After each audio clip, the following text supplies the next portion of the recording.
Ni Kendrick mu Rwanda. I don't know what to say. This is amazing. By the way, Bruce Melody ubu kano kanya simufata nk'umuntu kubera ko bavuze ko Satani we waririmbaga neza mu ijoro. Nataye ifi 2021 mwari bukwe 2023 none 2025 kugera ku kintu ni ikijipo ni igikanzu oya iyi ni ijipo ni ijipo.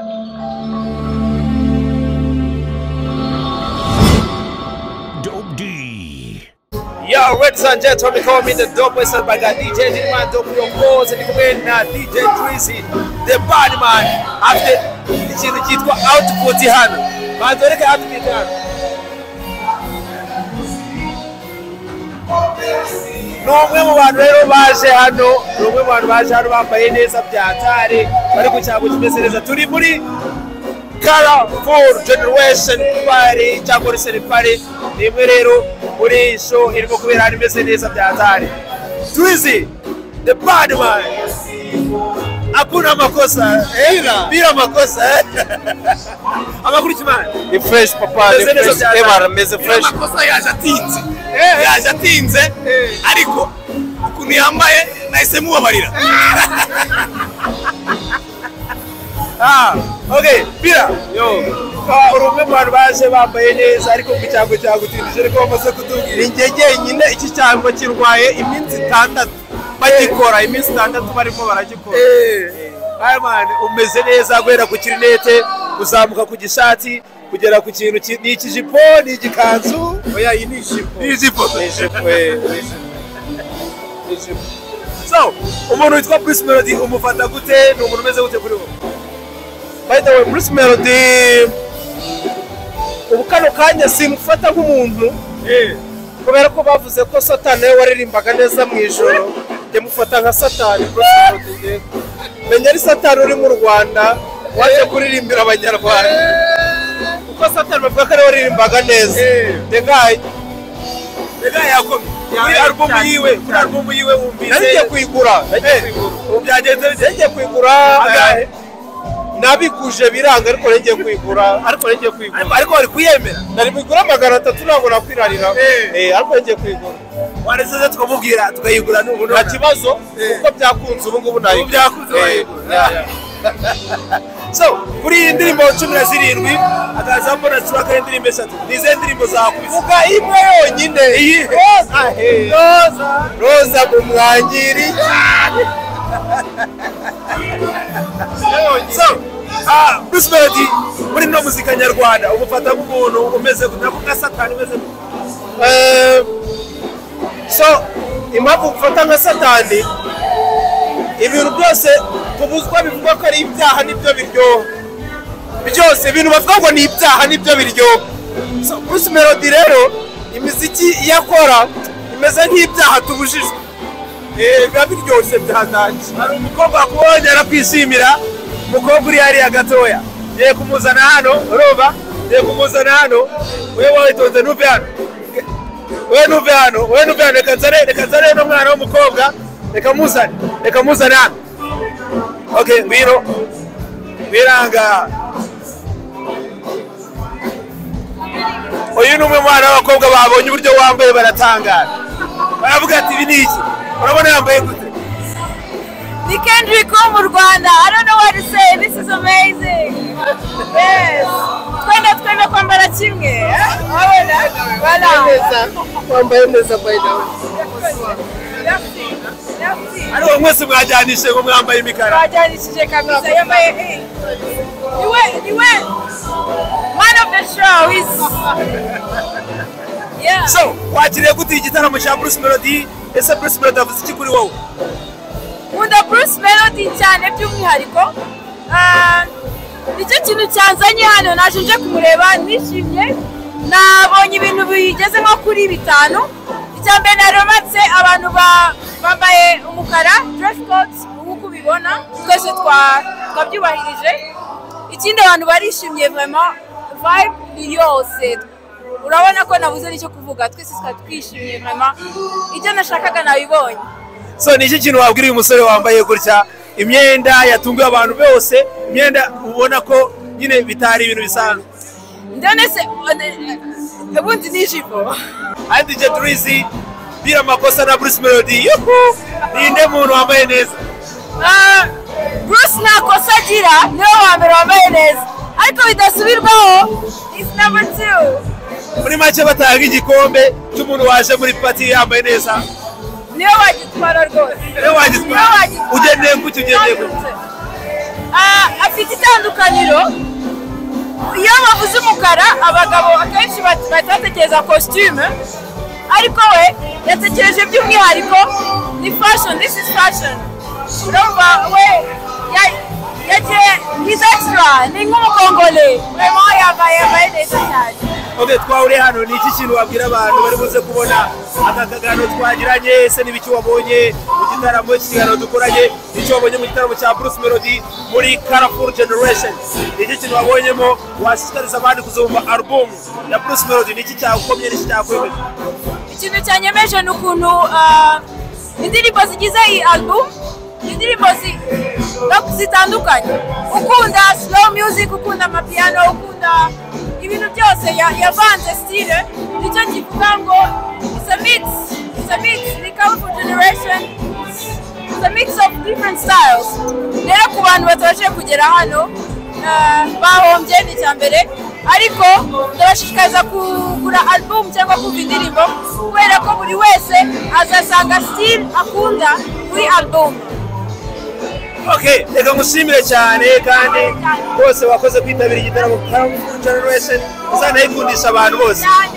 Ndi kumwe na Bahati umuzi muri Jazz Family ni umwe mu bantu bakoze music bakoze igihe kinini cyane ndetse bakoze ibintu byiza cyane twagiye dukunda indirimbo zigiye zitandukanye n'urugendo rurerure bakoranye na Bruce Melody abazi umuziki nyarwanda ndakeka ko muzi batumeze neza. Nsigaye nanga ijambo rivuga ngo bakoze ahubwo nashaka guhindura iryo jambo nkarigira ngo bakora.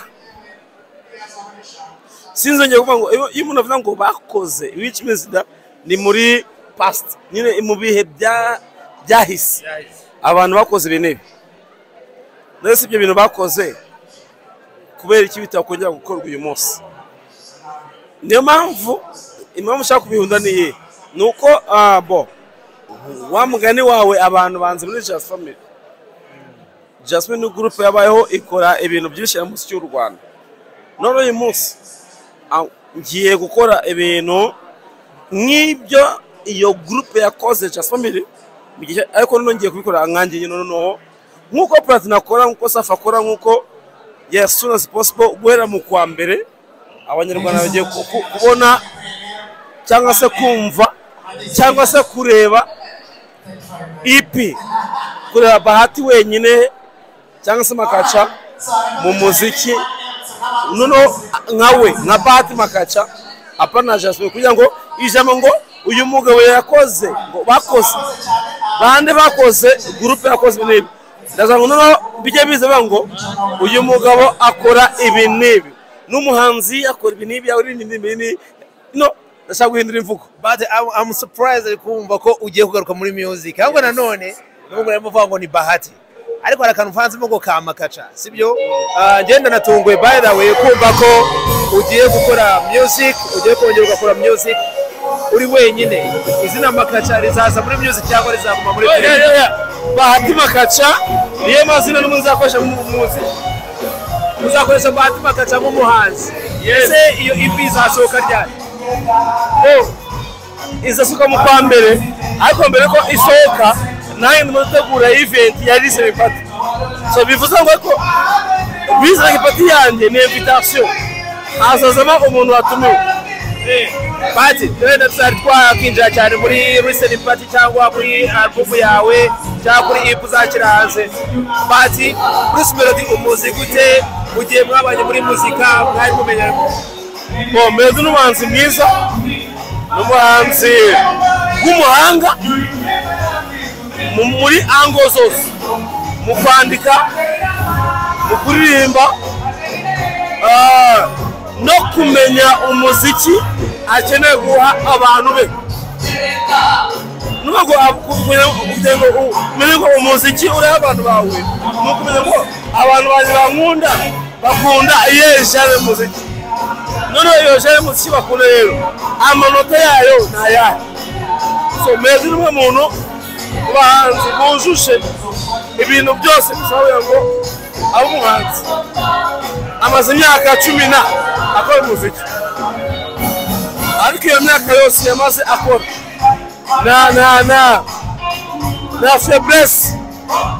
na faiblesse yigeze igaragara kuri we rero bivuze ngo ni umuhanzi mwiza kandi uyu munsi ari nibuze abahanzi babiri baririnze umuziki w'u Rwanda mu baridas umuziki w'u Rwanda dufite Bruce Melody arimo so bivuze ngo rero ni umuhanzi mwiza muri buri ango ni iki kintu wavuga ko Bruce Melody mu gihe cyose mwabanye ni iki kintu wavuga ko wigiye kuri Bruce Melody ese n'icyo wamushimira ntabwo acika intege icyo namushimira ikindi cya kabiri ameze nk'umuhanuzi erega buriya akabwiza ukuri ubundi abahanzi kera baba abahanuzi noneho ubu iri hagati ya naraza iratakara bitwa abahanzi okay Bruce Melody kuri wawe ni nk'umuhanuzi ntabwo ari n'umuhanuzi kuko hari ibintu yiyaturiyeho abyivugaho mbere byabaye uyu munsi njyewe uyu munsi njyewe mubwiza ukuri iyi pati yabaye yo kumva ku ndirimbo kudusohoyeza ko albumu ye yanyeretse valeur cyangwa se agaciro Bruce Melody afite impamvu ya mbere ukuntu yabonye ntabwo ariko numvaga nazikora neza bivuze ngo Melody amaze gukura ni mukuru amaze kuba munini yakoze ibintu niyo manza mbere mu Rwanda ubikoze niyo manza mbere mu Rwanda byiza gute ubikoze ubu tubizi muri Tanzania abantu bajya bakora Tanzania ugasanga yakubise yatwiza kandi iri class iri VIP ari ama invitation gusa nyine Melody yakoze ibintu biri kuri standard yuko tubona ba Rikiba ba Diamond babikoze bazucu bakunda kubikora cyane n'ubu tuvugana iri joro tonight Zuchu narimo akora wise party muri Tanzania aho bita Milimani City music uyibayemo igihe kinini cyane Bruce Melody mwarabanye yakoze ikintu kijyanye na production ndetse yanditse indirimbo nyinshi cyane so ni nk'iyihe ndirimbo mu ndirimbo wumvisha hano ziri kuri album yiwe indirimbo za 17 ndetse akazaho ama bonus track 3 ni iyihe ndirimbo wumvise Bruce Melody yakubise live hano ukumva indirimbo zirenze cyangwa muzo ba playinze muri album yiwe ni zindi ndirimbo wakunze album ya Melody numvisha indirimbo 3 njyewe nkanje ubundi umuziki ni amatwi y'umuntu ntiyazanye umuntu babeshya umuziki ni amatwi y'umuntu hari igihe indirimbo isa ikajya amatwi y'abantu benshi cyane nimvuga amatwi numve kumva ahubwo mve ukunda urumva Melody indirimbo ya mbere nakunze ni indirimbo yakoze na Joboy niba yumva abanyarwanda indirimbo ya Bruce Melody na Joboy iya kabiri ni indirimbo ya gospel yakoze yo kuhimbaza yo kuramya Imana iya gatatu yitwa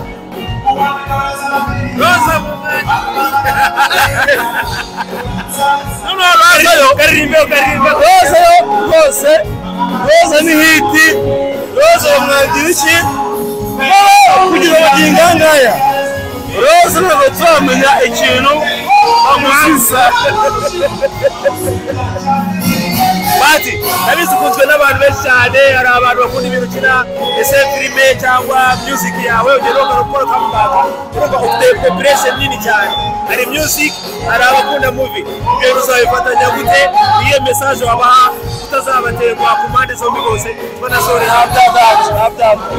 nabdadaje filime zifite igihe cyazo n'umuziki ukagira igihe cyazo gusa umuziki nemaze imyaka ko maze je nahagaze umuziki 2018 2018 nibwo nahagaze umuziki buvuga ngo maze imyaka muri the season imyaka igera muri 6 after that nakora umuziki ariko mari ni muziki imigano gute ku YouTube so ndi muri filme so ndi muri filme ndi mu biganiro so today I'm back as Bahati Makachi, not as just for me.